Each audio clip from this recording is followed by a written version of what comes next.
Chez l'être humain, l'excès d'acide urique provoque plusieurs graves problèmes de santé, comme par exemple le syndrome métabolique, la goutte ou encore des problèmes rénaux. Ceci est dû au fait que l'humain, tout comme les autres primates, ne synthétise pas une enzyme appelée uricase. Vous êtes prêts? Alors c'est parti!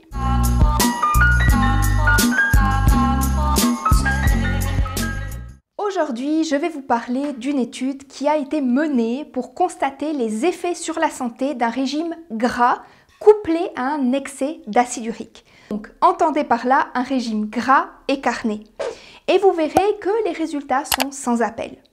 Je vous mettrai l'étude en description.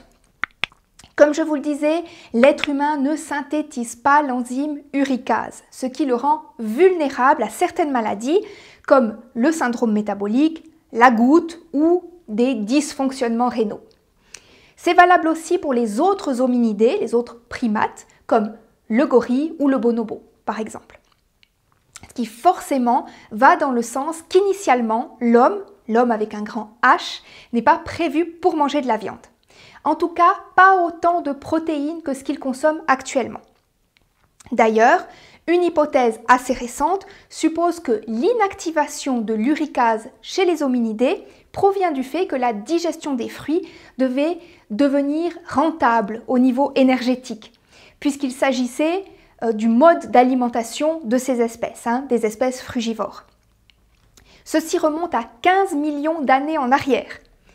Et vous remarquerez que depuis plus de 15 millions d'années, notre espèce ne synthétise toujours pas cette enzyme et n'a donc pas évolué, ne s'est pas adapté dans le sens où, vu que nous mangeons de la viande depuis l'époque de l'homme des cavernes et actuellement beaucoup de viande, nous aurions dû depuis tout ce temps parvenir à nous adapter et commencer à synthétiser cette enzyme, puisque nous serions devenus une espèce omnivore opportuniste, voire carnivore, ou en tout cas une espèce capable de gérer les déchets de la digestion des protéines. Tirez-en vos propres conclusions. Ce qui est certain, c'est que nous tolérons les produits animaux, mais ça n'empêche pas qu'ils posent bien des tracas à notre organisme. Nous avons dû manger de la chair animale à une certaine époque pour survivre, parce que nous avons migré vers des lieux où les fruits ne poussaient pas à profusion toute l'année. Mais maintenant, c'est fini. On a la possibilité de revenir à une alimentation physiologique et mettre fin à beaucoup de soucis de santé. Et donc, des chercheurs de l'université de Lausanne, de l'UPMC, qui se trouve à l'université de la Sorbonne, et d'un hôpital universitaire de Paris, ces trois entités ont tenté une expérience. Bloquer l'enzyme uricase chez les souris afin que cette espèce se calque sur le modèle humain, afin de pouvoir étudier l'impact de la non-présence de cette enzyme sur la santé de ces rongeurs. Comme nous l'avons vu dans de nombreuses vidéos, lors de la dégradation des protéines, ou plus précisément lors de la dégradation des purines contenues dans les protéines, purines qui sont des constituants de l'ADN et qui sont apportés principalement par la viande et le poisson. Donc, lors de la dégradation de ces purines, des déchets sont produits et ce déchet, c'est l'acide urique. Mais l'acide urique, ce n'est pas ce qu'on appelle un déchet final, un déchet propre. Des déchets dits finaux, c'est par exemple lorsque le corps métabolise du glucose. Les déchets finaux sont du dioxyde de carbone et de l'eau, qui sont tout à fait gérables et sans danger pour notre organisme. Mais pour annuler les effets toxiques de l'acide urique, celui-ci serait censé être encore plus dégradé. Et c'est cette fameuse enzyme, l'uricase, qui est responsable de cette dégradation. Malheureusement, notre organisme d'humain, d'hominidé, n'est pas capable de la synthétiser. Voilà. Et donc, revenons à nos souris.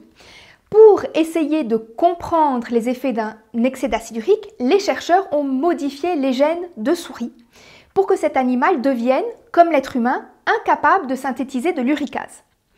Il y avait deux groupes. Un groupe de souris qui ne possédait pas d'uricase et un groupe témoin de souris non modifiées, donc de souris qui synthétisent naturellement cette enzyme. Les souris génétiquement modifiées, le taux d'acide urique était élevé, puisqu'il n'était plus dégradé par l'absence de cette enzyme. On avait également provoqué volontairement une obésité chez ces souris par un régime riche en gras. Dans cette étude, le gras était en l'occurrence de l'huile de coco, qui est une graisse saturée, donc qui leur a fait prendre du poids forcément. Graisse saturée comme dans les produits animaux, puisque toutes les graisses animales sont des graisses saturées. Les chercheurs ont donc ajouté un paramètre pour pousser leur modèle à ressembler encore plus au modèle humain. Ils ont supplémenté les souris du groupe qui ne produisaient pas d'uricase en inosine, qui est un précurseur de l'acide urique. Donc les souris produisaient grâce à ça encore plus d'acide urique, pour se rapprocher encore plus du modèle humain.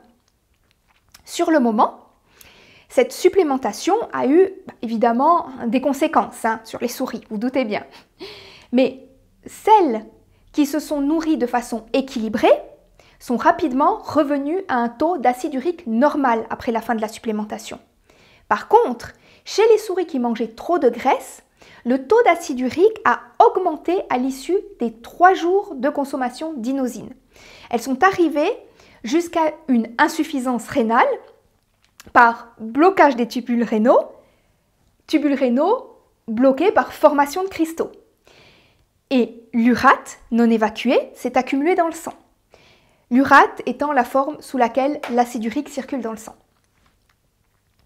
Pire encore, quelques semaines après l'arrêt de la supplémentation en inosine, on a remarqué que même si les souris avaient récupéré de leur insuffisance rénale et que les cristaux avaient disparu, des lésions étaient apparues à cause des cristaux, ce qui a engendré des conséquences à long terme comme une inflammation des reins ou une fibrose.